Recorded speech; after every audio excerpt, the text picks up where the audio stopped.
ایک مریض تقریباً 3 سلنڈر استعمال کرتا ہے، اور آج یہ بھی کیا گیا یہ پشاور واقعے کے بعد کہ اب ہر صوبے کو انسٹرکشن دی گئی ہے کہ وہ اپنا ایک ذخیرہ اپنے ہی کیپٹل ہیڈ کوارٹر میں رکھے گا، جس سے کہ اگر کسی جگہ پہ کوئی ایمرجنسی ہو، شارٹیج ہو، تو وہ اس کو امیجیٹلی سپلائی کرے گا۔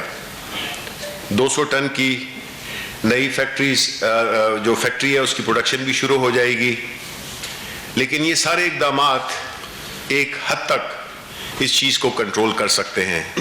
اگر ایک اجتماعی غیر ذمہ داری کا ثبوت ہو تو اس میں پھر ظاہر ہے کہ دیکھیں 22 کروڑ کی عوام ہے، اور خدا نہ خواستہ اگر 1% بھی ہو تو وہ بھی بہت زیادہ نقصان ہے۔ ہم نے امریکہ، یورپ، ہر جگہ پہ یہی دیکھا کہ لوگ عام طور پہ اس لہر میں، دوسری لہر میں اس کی وہ جو SOPs ہیں اس کو اتنا فالو نہیں کر رہے۔ تو سب سے پہلے تو عوام سے یہ درخواست ہے بڑی سنجیدہ طریقے سے کہ اس کو لائٹ نہ لیں، اور جتنی بھی حفاظتی تدابیر ہیں اور اس میں جو بیسک ہے وہ ماسک کا پہننا، وہ بہت ہی ضروری ہے۔ اب ایسی صورتحال میں ایک ایسی اپوزیشن، ایک ایسا ناٹک رچانے جا رہی ہے جس غیر ذمہ داری کا ثبوت اپوزیشن دے رہی ہے، جس بے حسی کا ثبوت اپوزیشن دے رہی ہے، یہ نہ ملک کے مفاد میں ہے نہ عوام کے مفاد میں ہے۔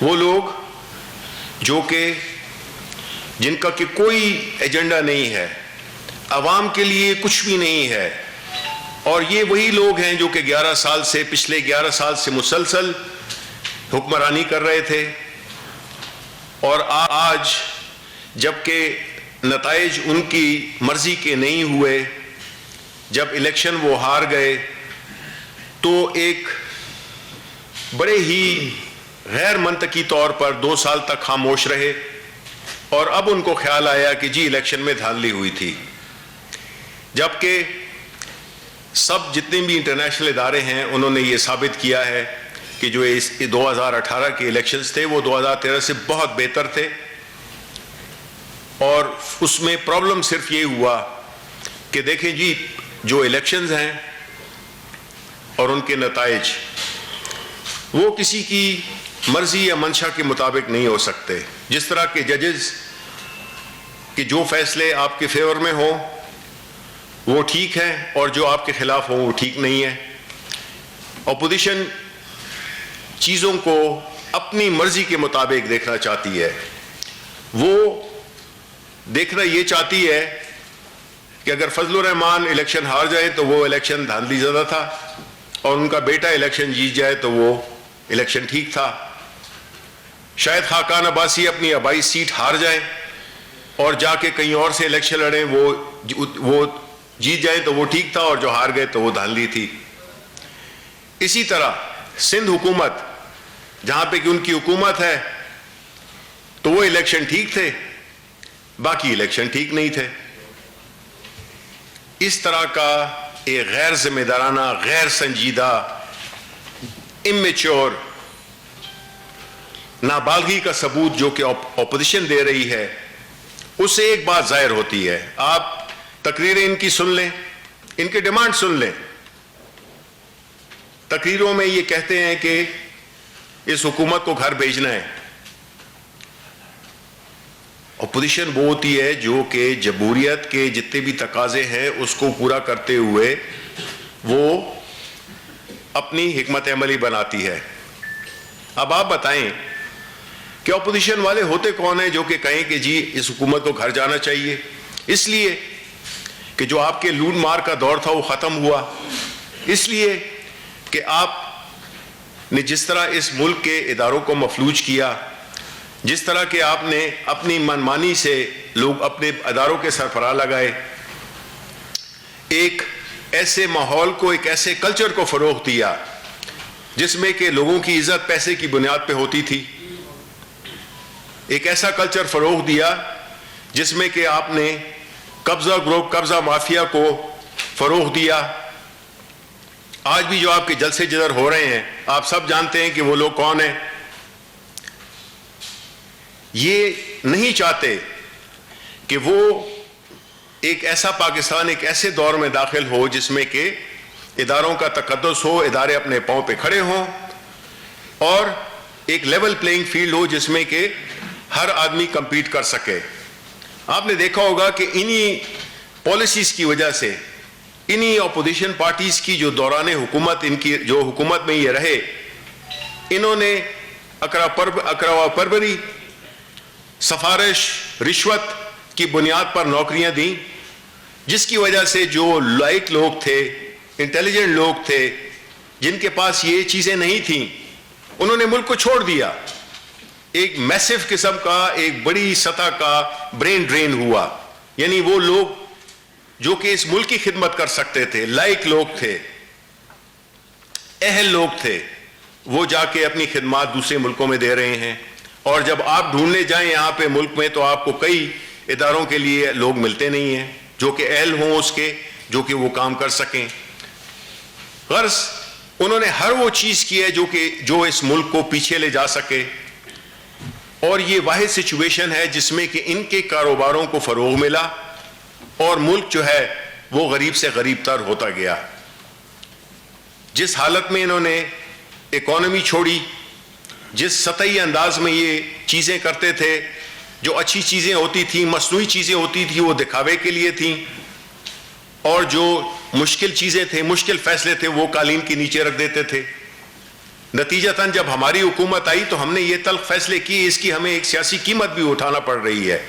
لیکن ہم اس ملک کو, ہم اس وقت حکومت کو بچانے کی کوشش نہیں کر رہے ہیں, ہم ملک کو بچانے کی کوشش کر رہے ہیں. ہمارے جو بھی اقدامات ہیں وہ اسی پہ لگے ہیں کہ ایک تو یہ ہے کہ وہ چھٹکارا اس چنگل سے آزاد کرایا جائے اس ملک کے میں جو کہ سٹیٹس کو, یا جو ایک حکمران طبقے نے بنایا ہوا تھا اپنے اقتدار کو دوام دینے کے لیے, اپنے کاروبار کو دوام دینے کے لیے, ان سے پاکستان کے عوام کو چھٹکارا دلایا جائے ان لوگوں سے. تو یہ جو ان پہ جو کیسز بنے ہوئے ہیں, ایک دوسرے پہ انہوں نے بنائے, ایک دوسرے کے خلاف یہ کام کرتے رہے, ایک دوسرے کی پیٹھ میں یہ چھرا گھومتے رہے. آج جو ہے تو وہ ایک پروکلیمڈ اوفینڈر جو عدالت سے بھاگا ہوا ایک مجرم ہے, ان کی صاحبزادی جو ہے تو وہ ہمیں لیکچر دے رہی ہیں, دھمکیاں دے رہی ہیں. وہ پیپلز پارٹی والے اچھے خاصے ایک کم از کم ایک سیاسی سوچ تو رکھتے تھے. وہ جو قائرہ صاحب ہیں ان کے, وہ کہتے ہیں کہ جھنڈے بھی اور ڈنڈے بھی. وہ کہتے ہیں کہ جی مریم نواز کہتی ہیں یا مریم صفدر کہتی ہیں کہ جی آپ کے وہ لوگ جو کہ آپ کو چھوڑیں گے ان کے گھروں کا گھیراؤ کریں گے, جو استعفے نہیں دیں گے ان کے گھروں کا گھیراؤ کریں گے. یہ کوئی تہذیب ہے, یہ کوئی کلچر ہے, یہ کوئی طریقہ کار ہے, یہ کوئی جمہوری طریقہ کار ہے؟ جتنے بھی ڈیموکریٹک فورسز ہیں ملک میں جو ہمارے فیور میں نہیں بھی ہیں, وہ یہ بتائیں کہ اس قسم کا بیانیہ جو وہ لے کے چل رہے ہیں جس میں کہ آپ تشدد پہ مولانا ہیں, کیا کیے انہوں نے پوری سیاست میں انہوں نے اسلام کی کیا خدمت کی؟ کشمیر کمیٹی کے وہ پتہ نہیں 30 سال یا کتنے وہ بنے رہے, کیا کشمیر کوز کو کیا کس طرح سے انہوں نے اٹھایا؟ کشمیر کے مسئلے کو تو ہم نے جس سطح پہ اٹھایا ہے, پرائم منسٹر عمران خان نے جس عالمی سطح پہ اس کی ایک بڑی مدلل اور بڑی ایفیکٹو قسم کی ایک پالیسی اختیار کی, وہ ہمیں کبھی بھی نظر نہیں آئی. آج کشمیر کا ایشو دوبارہ زندہ ہو گیا ہے. آج اسلاموفوبیا دوبارہ اس کو پرائم منسٹر صاحب نے اٹھایا, اور جس مدلل طریقے سے اٹھایا, جو اسلامی وہ تھی OIC, اس میں 57 ملک پہلی دفعہ کہ جی اسلاموفوبیا اور کشمیر کے مسئلے پہ جو ریزولوشن تھا وہ انڈورس کیا. انڈیا کو نہیں بلایا گیا, پچھلی دفعہ بلایا گیا تھا, اس دفعہ ہماری کوشش سے انڈیا کو نہیں بلایا گیا. پھر اسی طرح یونائٹڈ نیشنز میں جنرل اسمبلی میں ہم نے وہ قرارداد منظور کرائی جو کہ بنیادی طور پہ ہمیں فلپین نے اس کا اس کو سیکنڈ کیا. وہ قرارداد جو کہ اہم ترین ہے ہمارے اس میں کہ جس طرح سے ہمارے پیارے نبی رسول اللہ صلی اللہ علیہ وسلم ان کی ذات میں جو گستاخیاں ہوتی تھیں اس سلسلے میں وہاں پہ ایک میجورٹی سے انڈورس کرا ایک ریزولوشن جس میں کہ دو نکات کیے. ایک تھا کہ جو حضور یہ جو اسلامی یا کوئی بھی مذہبی شخصیات ہے ان کا احترام کے لیے ایک طریقہ کار وضع کیا جائے کہ کسی بھی مذہب کے چاہے کوئی ہو اس کی شان میں گستاخی نہیں کرنی چاہیے. ہمارا اپنا قرآن شریف بھی یہی کہتا تھا. وہ کہتے تھے کہ آپ ان کے خداؤں کو گالیاں مت دو کہ وہ آپ کے خداؤں کو گالیاں نہ دیں. یہ صورتحال. اور اس کے بعد دوسری یہی تھی جو ادھر ایگری ہوا کہ ایک ایسا طریقہ کار وضع ہوگا جس میں کہ جو فریڈم آف ایکسپریشن ہے اس کی بھی ایک ڈیفینیشن ہو جس میں یہ نہ ہو کہ جی آپ جو کرنا چاہیں وہ کریں. اس میں بھی جو ذمہ داریاں ہیں اس کا بھی تعین کیا جائے. یہ ایک بہت بڑی کامیابی ہے پاکستانی حکومت کی, ہماری سفارتکاری کی, جس میں کہ ہم ان چیزوں کو ادھر آگے تک لے کے گئے ہیں. اور اسی طرح جو کشمیر ریزولوشن ہے وہ بھی سپورٹ ہوگا ادھر. تو کہنے کا مقصد یہ ہے کہ ایک طرف ہم اس ملک کو جو بھی اس کے انٹرنیشنل مسائل ہیں اس کو حل کرنے کی کوشش کر رہے ہیں.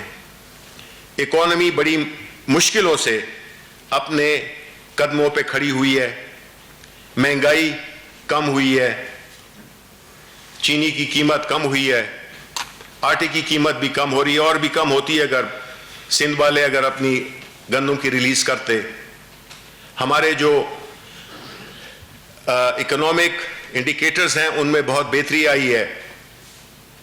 جون سے قرضہ بڑھا نہیں. ہم نے جو انڈسٹریل گروتھ ہے وہ بڑھی ہے. سیمنٹ سیل, سریا sale, construction industry, motorcycles, گاڑیاں, یہ بھی بات آج ہوئی کہ جس میں کہ یہ جو وہ آن لیتے ہیں جو گاڑیوں میں اس پہ بھی ہم وہ کر رہے ہیں. اپنا انڈسٹریز منسٹر عماد اظہر صاحب کو پرائم منسٹر نے انسٹرکشن دی کہ اس کو کنٹرول میں رکھیں کیونکہ سڈنلی جو ڈیمانڈ آئی ہے وہ پوسٹ کووڈ کی وجہ سے نیچے چلی گئی تھی. پھر اس میں ایسی بڑی ہے کہ جو عام حالات سے بھی زیادہ وہ بڑی ہے گاڑیوں کی سیل. تو اس قسم کی مختلف جو اکنامک ایکٹیویٹیز ہے اس کو ہم کرنے کی کوشش کر رہے ہیں ملک کی کہ جس میں روزگار کے مواقع پیدا ہوں. 2 نئے شہر ہم بسانے جا رہے ہیں, 2 نئے ڈیم بنا رہے ہیں ہم. یہ ساری ایکٹیویٹیز ہیں جو کہ جس طرح کے کورونا کے تناظر میں اگر آپ دیکھیں اور ملک ان کی اکانومیز تباہ برباد ہو گئی ہیں, چاہے وہ انڈیا ہو یا اور یورپ امریکہ ہو. اللہ تعالیٰ کا فضل ہے کہ ہم پھر بھی ہماری باوجود اس کے کہ جو ایک انٹرنیشنل کورونا کی وجہ سے ایک انٹرنیشنل سپلائی چین ڈسرپٹ ہوئی تھی, اس کے باوجود ایران کے ساتھ ایشوز کورونا کی وجہ سے, پھر انڈیا کے ساتھ ہمارے تعلقات, تو جو سبزیاں اور اس قسم کی چیزیں جو آنی ہوتی تھیں, افغانستان کے ساتھ ہمارے جو پرائم منسٹر صاحب کی جو وزٹ ہوئی اس میں بہت وہ ہوئی, چیزیں بہت آگے بڑھیں. کل افغان پریزیڈنٹ نے پہلی دفعہ پورا 1 سے 2 منٹ پاکستان کے کردار کو سراہا.